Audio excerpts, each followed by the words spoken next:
I sound like the radio guy.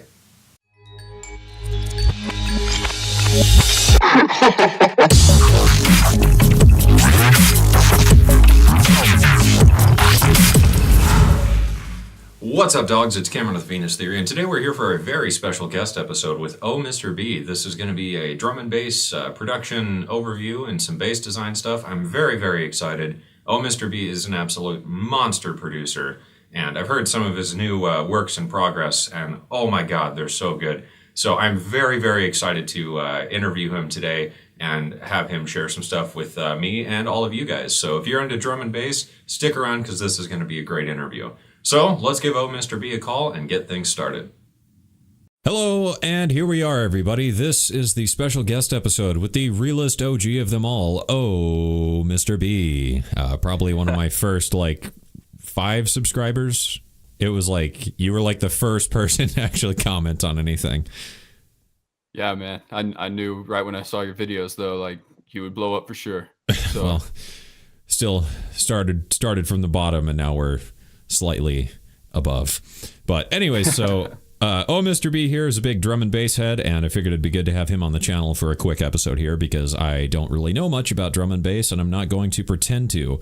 So we're going to walk through some stuff with Mr. B and talk a little bit more in detail about drum and bass focused sound design and processing, because I know there's a lot of you guys that are into that.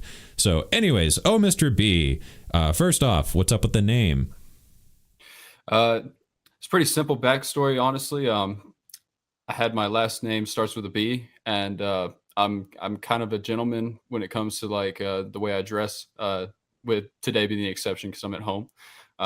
So I just decided to incorporate the gentleman aspect with my name, and I also want you to scream "Oh shit" when my music comes on. So that's where the O comes from. So. Oh, Mr. B. But there's partially that sexy gentleman vibe of oh, Mr. B. Exactly. So yeah. You can go at either side. Freak in the sheets and freak in the streets too. Whatever. Anyways, so in terms of influences and stuff for your music, who do you look up to most? I've got to say the person that turned my head, or the 3 people that turned my head the most when it came to the Neuro scene was Neon Light.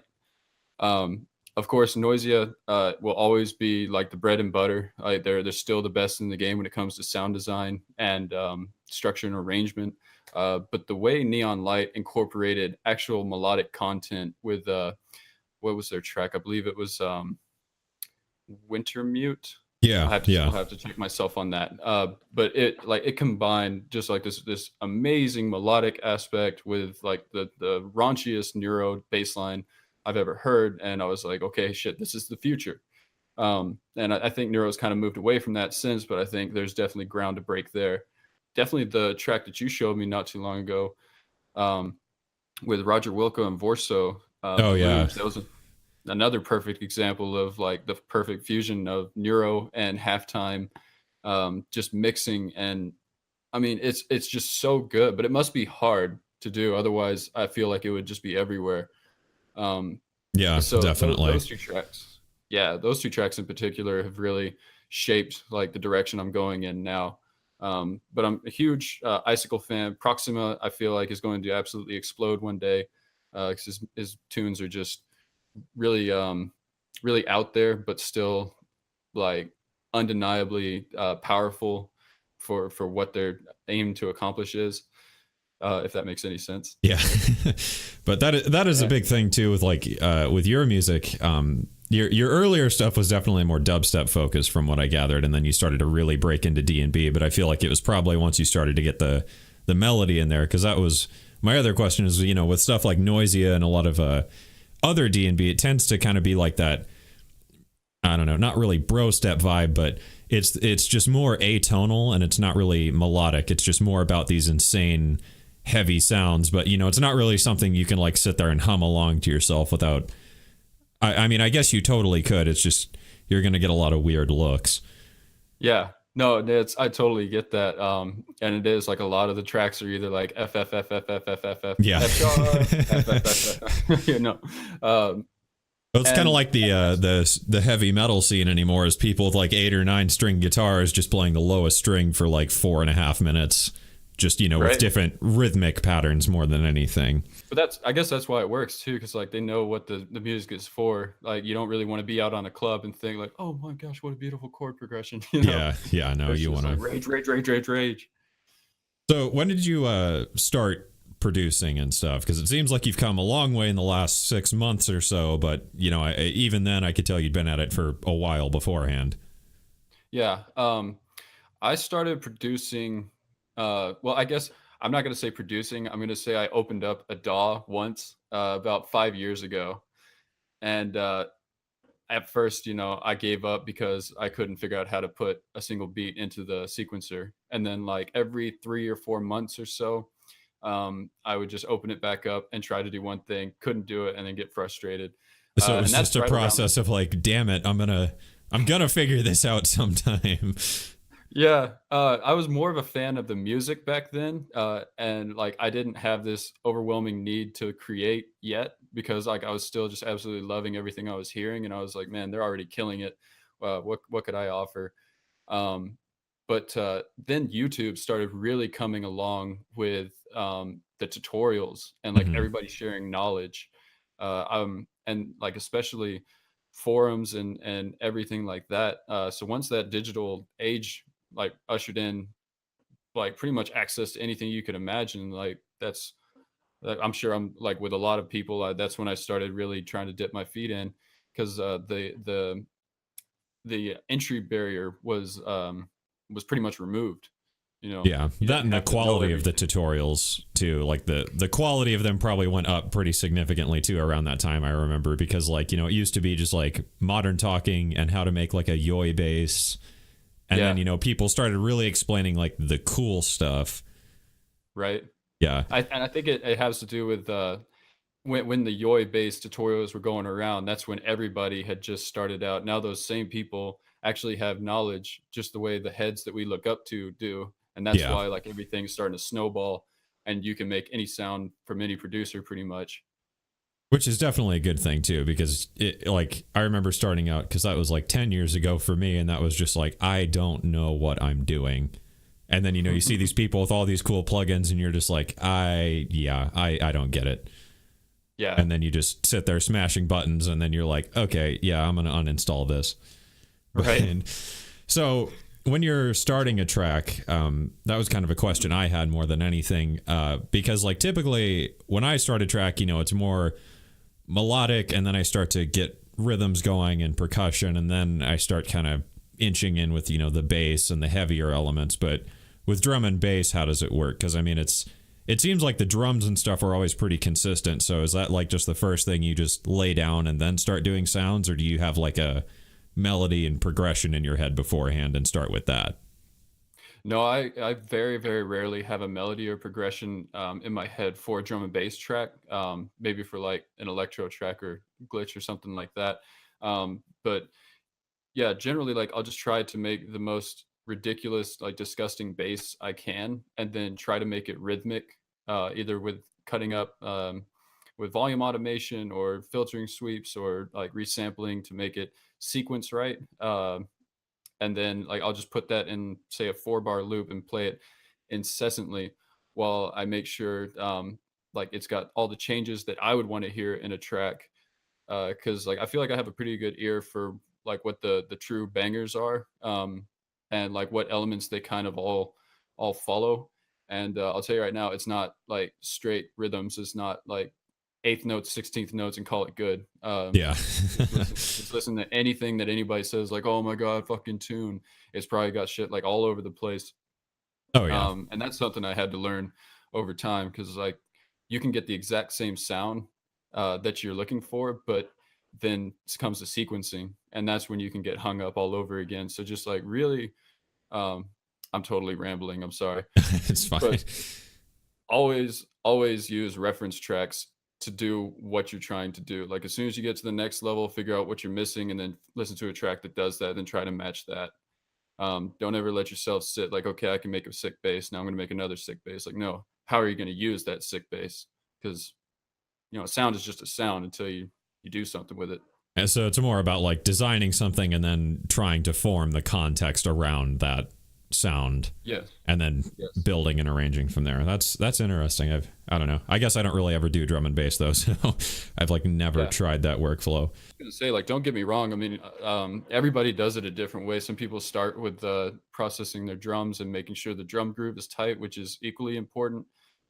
With the plugins nowadays, where you can just attach a groove to like a MIDI clip, it kind of does the work for you, or at least that's the way I'll use it, because like the DAW is really powerful, and you can get a lot of work done that normally used to take hours and hours of proper sequencing and layering. So just try whatever, just try everything, and then narrow it down to what works for you. I guess it's whatever just kickstarts the track, you know, because it could be this one fancy house chord you just learned, or this drum sample or whatever.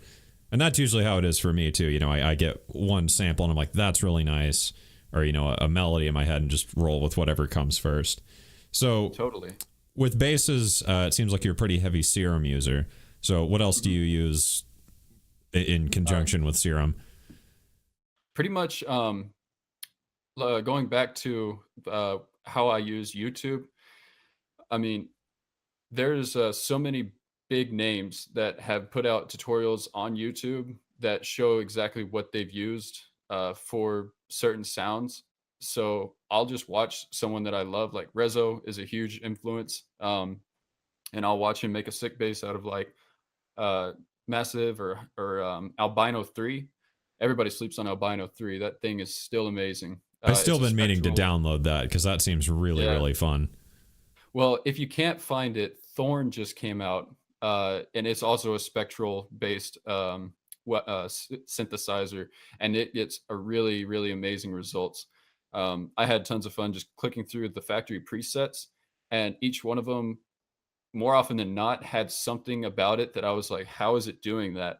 And then if you dig in, you discover what's going on there, and then you're just like, okay, now I know how to do that.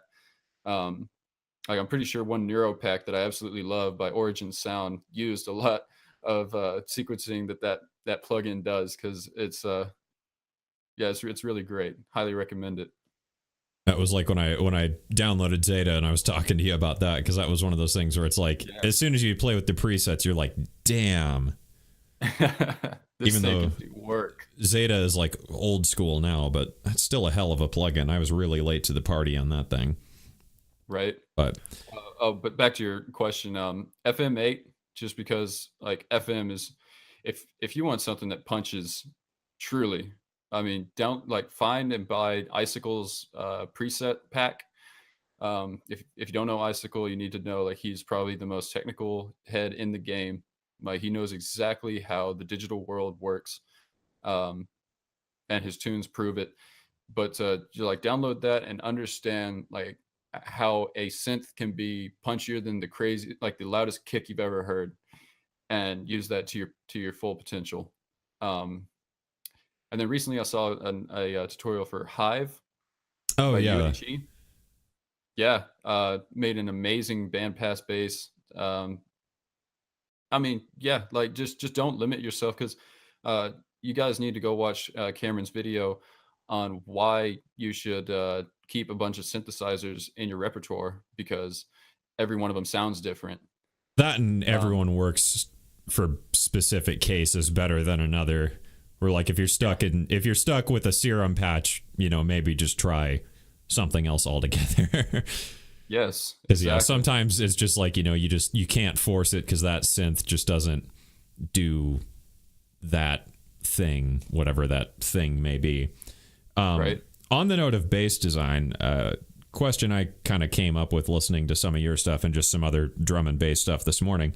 I noticed that a lot of the drum and bass basses recently seem to be very heavy on the low end and very heavy on the high end, and then they don't really have a lot of mid-range. So is that just an incidental artifact of the way the sounds are designed, or is that intentional because you fill in that mid-range with something else, like accent basses or other things?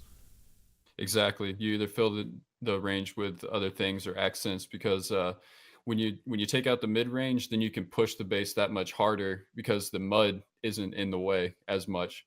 And we all know that 250 to 500 hertz. As soon as that gets pushed a little too hard, then the whole track falls apart. And I learned that just from other producers, like they say why they did it. I tried it out, it worked, so I just kind of incorporated that. But it's definitely on the more modern sound. But it's yeah, because it tough seems to be kind of like a frequent thing and like a culprit thing and stuff like that, where those basses, and I initially my thought was like, oh, people are just kind of trying to ape this sound, but then the more you listen to it, it seems very intentional to me that this was done. Yeah. But it's just like everything else. If it's overdone, then it sounds really shit really fast. Yeah, that's not to say use a band reject filter and just totally kill everything there. It's like, if you dip it out, that's what I'm referring to.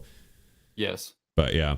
And then I guess if you want to flip into Ableton here, we can go a little bit over some Serum stuff for drum and bass. So I think you got a patch together for us here. So this is kind of a very new school drum and bass that Mr. B is going to share with us. So he's just going to kind of walk us through what this bass is and how it works. The audio is a little off because this is all done through Google Hangouts, but you'll get the idea. So Go ahead and take it away. No problem. And I'm actually going to slot this guy in because I was trying to recreate another sound and I wasn't getting it in control fast enough. So without wasting your time on something that is kind of similar to what I'm talking about, I'd rather show you the actual thing. Now the majority of this sound, and okay, let's see if I can play a little bit. Make sure it's thought it would be too low.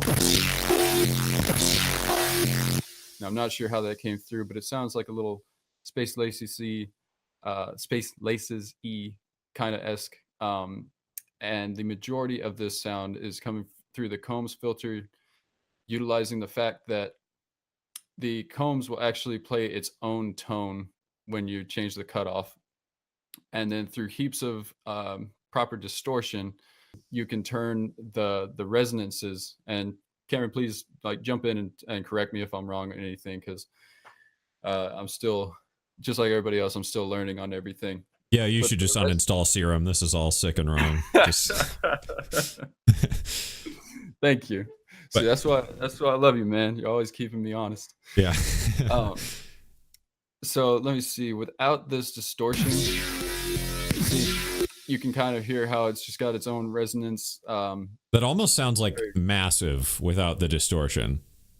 Yeah, very very thin and a little light on the high end. Yeah. Make sure I have this. Yep, it is. And with this distortion, it takes those resonances and just makes them nasty, And so it just gives you. I'm not sure how this is coming through on the other end because of whatever Hangouts is doing for some reason, but close enough. But here's a trick I learned from. I hope I'm getting it right, but I believe Jade Mindscape. He had a tutorial where they were showing how to make a typical Neuro bass, and they took the basic shapes waveform and cross spectrum morphed it, because a lot of our sounds like to use these basic waveforms because you add too many harmonics and it gets too crazy once you start putting on heaps of distortion. But in between here, from going from a sine to a sawtooth to a triangle, we now have all these little artifacts that aren't going crazy, but it's very much giving you additional properties to run through while you're making your sound. So that was a really cool trick. And then I suppose too, you could get some of the interpolated frames there and export those, and then base a whole new sound off that as well. Absolutely. And another thing I've been meaning to do is say you like how it goes from a sine to a square, back to a sine, then to a triangle, or just go in here and put that order of waveforms in and then cross references. So yeah, there's a huge potential of sounds from this one thing. And that's kind of been my workflow lately, is make one patch, make one really, really good patch, spend a lot of hours on it, make it nice. And then from there, base a whole shitload of other sounds off of it. You see, it says Combs 9. I'm just going to flip through like to another one. This is the same patch with slightly different settings. And oh, so yeah. we got like some, yeah, like that's nice. like this old school liquid dubstep kind of thing. And then this is all from the same stem patch. Because like, a lot of producers will say like, you don't need a whole bunch of new plugins, just learn the ones you've got. Yeah, exactly. And, like, I feel like this could be extended to a patch that you make. Like if you've got a patch that really has a lot of room to grow, like you can make your entire sound out of one good patch. Like get crazy. That's like Snail's entire career right there.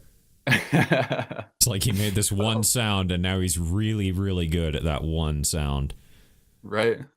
Hopefully this is a little more interesting than that. Yeah. But I see you're using the sync mode. Is that just to provide kind of that FM type of feel with that nice high-end grit? No, it's literally just to have a higher octave screech on top, because this one's actually just being used as like an accent layer to have everything higher.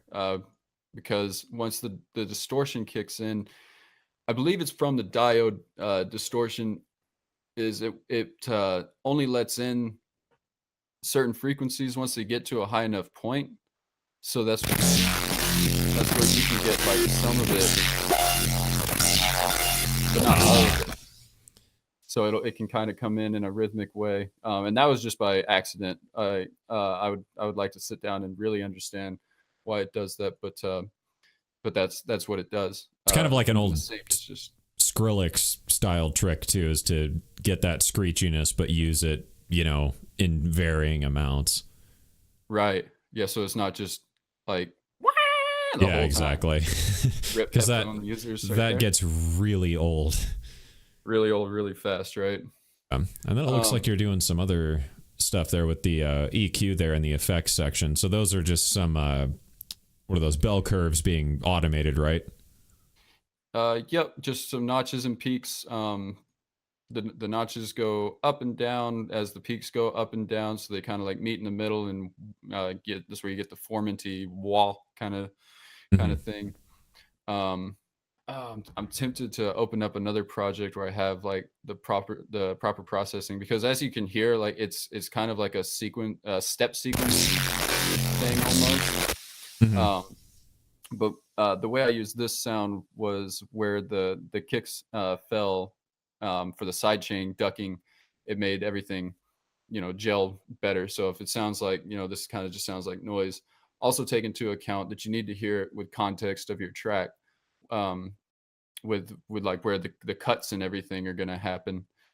That's exactly why I do that in my tutorials too. It's very hard to explain a sound without the proper use in a track. But yeah, it looks like other than that, what else you got going on there? So reverb there, that's actually a pretty big size for what I would normally do. So is this just to provide that extra ripping feel with the EQ moving around? Yes, that's the perfect way to put it. Because I've got the sub on direct out, even though it's going through the Combs filter, it's not being hit by the reverb module, so the low end is relatively untouched.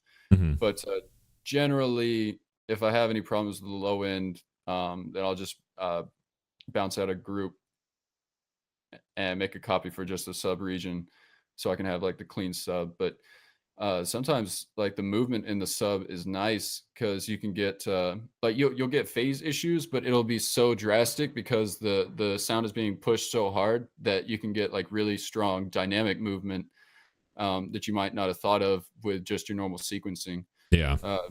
And that way the sub isn't completely consistent the whole time. Yeah, because music's all about movement, man. Like everything needs to sound like it lives and breathes. Which, shout out to your music, because like it's a fucking entity on its own. Like, and then like you said too, the other thing too is like a lot of my basses are based around like simple waveforms, and I feel like this too in Serum is a really good way to approach that by doing the morphing between those, because with since I don't really use Serum too much anymore, I'm stuck with Retrolog, and I get like 4 waveforms, but that morphing in between is especially powerful, it seems like. Yeah, it comes in very handy. when used in unconventional ways. It's like some people like always try to get the movement from the wavetable position syncing, but I mean, There are a I lot other find that ways to provide movement though too. yes, Because yes, yeah, for sure. like I know in Serum you've shown me a couple patches a few times where the distortion is being band passed and that's moving around and stuff like that. Yeah, Where the wavetable is just a square wave or whatever, and it's not actually doing anything. So that's right. another good tip I think for drum and bass too, is don't always rely on the wavetable. There are a lot of other ways that provide even more interesting harmonic shifts. 100%. I mean, look at like probably the most recent sound design revelation in recent history is the sine compression, Yeah. and that entire line, like that's a sine wave, with proper compression and distortion. Like you make a sine wave into the nasty bass. I mean, so yeah, like don't ever think you're being limited by a simple waveform. Like that's the basis of most of this stuff. Yeah, no, and even a lot of classic DnB stuff too. That's what they refer to as like, it's just some saw waves, but the real key is in the processing. Yes, But always. moving on to a couple other questions. So with drums, this was a question I had. With drums in your music, are you using loops or samples? Like, are you making your own breaks out of just individual slices, or are you doing, loops of breaks, or like a combination thereof?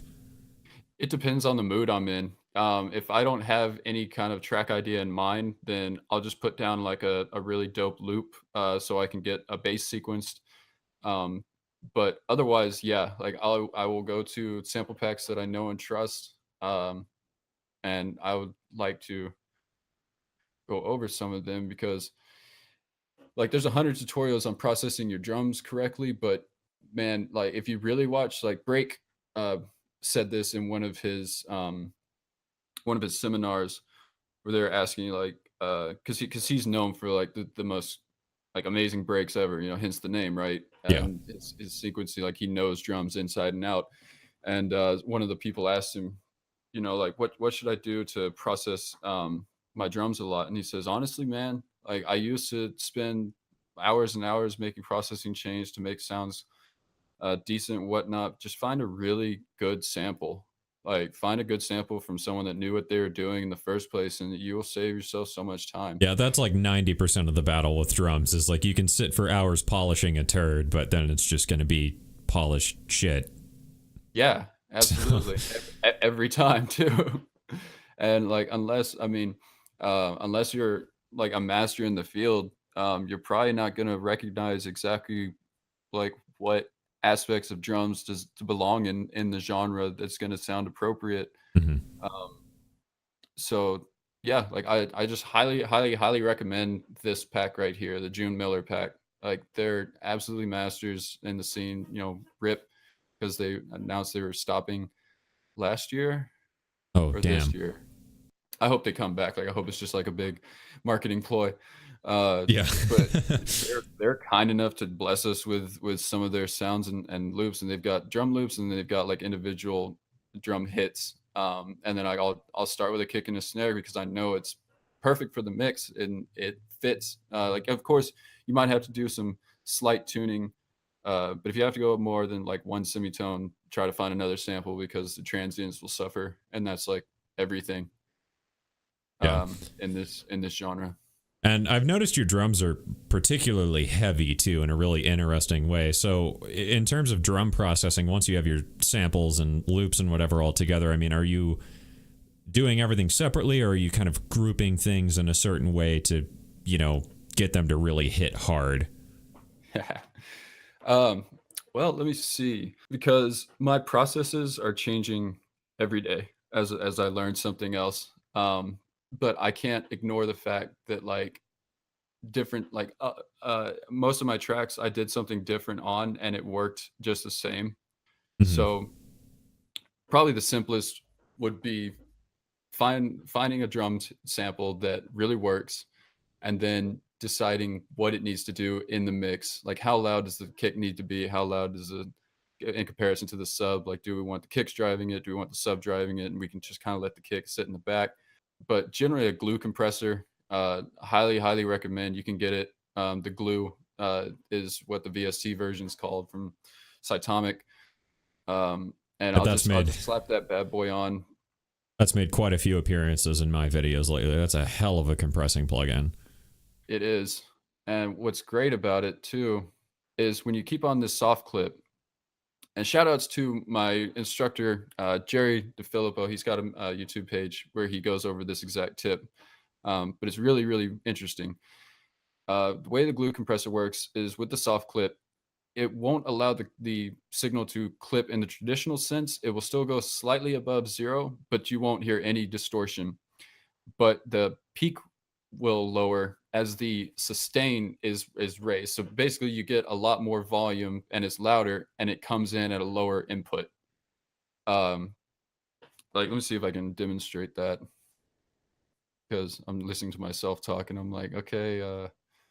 These are all just words. Okay. So it's fat kick. Can't handle it. So fat. Okay. So not touching the threshold at all, but just touching the makeup gain. And we're gonna watch our peak meter. So it comes in at 13.7. And then I'm actually gonna zero it out. So this will be easier to see. Okay. Like I said, it'll go a little bit above, but that's with 12 dB of makeup gain. Let's take it down to about 5. How much louder does that sound to you? And it's like a dB of difference. Slight distortion, but that's also like a sound from the glue compressor. But try this out. Put it on any sound. Turn up the makeup gain with the threshold all the way down, because you're not actually trying to compress the signal. You're just trying to control the peak to RMS ratio. Yeah. And that what it's doing too on the semi more technical side is it's adding saturation through that soft clipping by emulating analog circuitry, which is soft clipping and stuff like that. What it's really trying to do is emulate on a console or on a piece of actual rack gear. You can actually go above 0, where in the digital world that's a big no-no. So, when you go above 0, then you're starting to overdrive things, which is like how a fuzz pedal or distortion for a guitar works, is it's, distorting that, which is the same thing with sine compression. Is that's what's utilizing this exact trick, is it's turning a sine into a square by driving it too hard, but it's not allowing it to, clip. It's just shaving off the tops. But that's interesting on drums, though, because it does increase that sustain quite a bit, which I feel like that definitely would make things a lot beefier. It does. You just especially across like a drum bus. But you do it to everything and it'll start to sound squashed. So yeah, it's like everything else. Moderation. Yeah, don't overseason the steak, because that's not good. So for other sources of sound like leads and pads and that kind of stuff, so what are you using for that? Are you still sticking with Serum, or are you using other plugins for like, the other sounds outside of your big basses and whatnot? To be totally honest, synths, plucks, they're kind of my weak spot in my production. But I have learned from some of the greatest by taking, say, Sylenth. This was a Rezo trick. Taking Sylenth, making a 7th.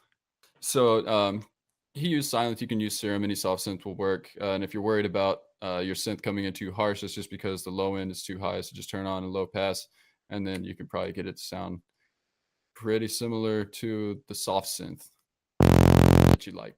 So just take a chord, or make a chord out of 2 oscillators with the 7ths, and then play a proper chord. I'll make sure. And real quick, I'm just going to turn this into not a... So you mean 7 semitones there, right? 7 semitones, yes. Sorry. Okay. 7 semitones. Because that's what would that be? That'd be a 5th. Yes. So you've got the 2 5ths and 1 is an octave up. Okay.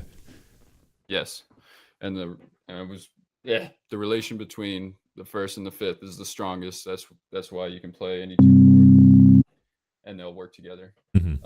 And then he would just play like a proper chord, like a F minor 7, and then because it's got those sevens on top stacked, it sounds way more lush than it actually is.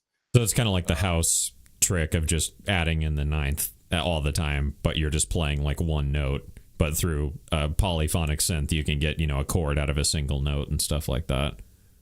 Yes. And I believe like the processing after is what makes it like so powerful. Yeah. Because like then he would put a double chorus, which I'd never heard of before, but it made like the swarminess of a chorus like twice the effect. And it sounded really cool. And to do that in Serum, you probably had to drop Serum FX again. So you just have one instance of Serum with chorus, and then go over to the FX and drop another chorus, and that would be how you could get dual. And then, of course, drench it in reverb, play a little compression to make it sit well in the mix, and then like you've got this really, really powerful, washy, synth sound that can pretty much carry the whole track if you just hold down the note and let it naturally move and swirl around. So it's not so much cool about the complexity of the melody as it is just simplicity with the melody, but it'll move itself, which allows it to function in a track. I mean, much like all of Neuro, it comes down to the sound design. Plus, I mean, I guess the focus is on the bass anyway most of the time, so it's like as weird as it sounds, like pads and leads and stuff can kind of be an afterthought more than anything. But I mean, that's not to say you should just slap some saw waves together and call it good. I mean, you should try and do something with it. You should. That's kind of where my energy has been directed more recently lately too, is because you can't have amazing bass sound design and then a fucking pluck made with a saw wave. It just doesn't fit. It's going to stick out in a very bad way where, people are going to pick that apart and be like, okay, that's great and all, but what the hell is this lead thing? Yeah, exactly. But apart from that, I guess, just to wrap everything up. So for people that are new to the whole drum and bass thing, I mean, what would be your advice to those folks? Look up Rezo. He's an incredible producer. He makes incredible tutorials. Producertech.com. They make incredible tutorials that always have like bass music in mind. And like really, I mean, like what more could you want to learn than from learning from the best? Now, granted, this is going to assume you have some knowledge in production already, because I mean they're kind of advanced. But if you do, then you'll be fine, and it'll save you years of mistakes and going through bad YouTube tutorials like I did. I guess people starting out now, though, are probably a significant advantage than we were. Yes and no, because you can still find like 10 bad tutorials for one good one. But there's a lot more good ones now. It used to be terrible. Yeah, no, they've got your channel now, so they're set. Oh yeah, exactly. Aside from this video, master of everything. But whatever. But yeah, I mean that's a good point too. Is like if you do have some knowledge on stuff, definitely start digging into tutorials from people you like, because I'm sure at this point they exist. The internet's become a very, very big place. But they do, and the way I use YouTube, I mean, you can make your own playlist. Do it. I don't know how many times I saw a tutorial that like was really cool to me, but I didn't sit down and utilize what it taught at that moment, and then I forgot about it completely. And then so just add it to a playlist, like watch later, or make a sound design playlist, and then like dedicate one day to going through and watching like what you added to that playlist, because you can get stuck in that trap of just adding to it all the time and never going through it. Definitely. That, and it's good to have that playlist to go back to, because maybe you didn't get it. Yeah. But like you want to be able to do that thing. Exactly. And then you come back to it 6 months down the line and you're like, okay, got it. Because that happens to me all the time, where like I come back 6 months or a year later and I'm like, I was an idiot. I'm like, that was actually way simpler than I made it out to be. Right. That's how I felt when I found your channel. Son of a bitch. Well, That's all right there. that's good, I guess. But yeah, no, it's one of those things though too, where it's like, just don't give up on it. You're just, it's gonna suck for a very long time, and that's just a cold hard fact of production. You're not getting better if you don't suck at something. Yeah. I mean, it's like the first year you start in production, it's going to be terrible. But after that, then it'll all start to come together. But yeah. Well, I think that about does it for this, unless you have any closing thoughts, Mr. B.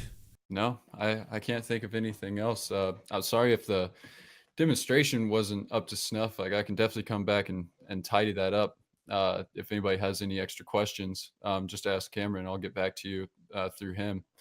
And if anyone has any idea on how to improve the audio with Google Hangouts, that would be great. Mr. B and I here have been trying to figure that out for 3 days.